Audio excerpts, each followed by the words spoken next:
সেনাবাহিনীকে অভিযুক্ত করবার মাধ্যমে, মানে সেনাবাহিনীর জেনারেল পর্যায় থেকে শীর্ষ পর্যায়ের কর্মকর্তাদের ঢালাওভাবে অভিযুক্ত করে আসলে আন্তর্জাতিক অপরাধ ট্রাইব্যুনাল নিজেকে বড় ধরনের প্রশ্নের মুখে ফেললো।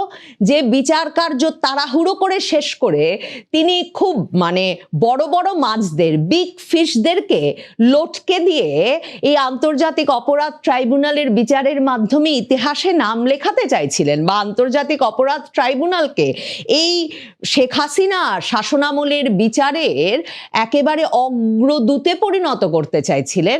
সেই পরিকল্পনাটা সম্ভবত বাংলাদেশের সেনাবাহিনী আপাতত তার সেনা কর্মকর্তাদের এই ট্রাইব্যুনালের যথেচ্ছ আইন পরিবর্তনের মাধ্যমে করা মামলার বিচারে মুখোমুখি করতে না দেওয়ার সিদ্ধান্ত নিয়ে একরকম প্রশ্নের মুখে ফেলে দিয়েছে। তাজুল ইসলাম বলছিলাম যে সাপের লেজে পাড়া দিয়েছেন, এখন দেখা যাক সেই সাপ তাকে গিলে খায় নাকি তিনি দক্ষ সাপুড়ের মতো এই সাপকে বশ মানিয়ে ফেলতে পারেন।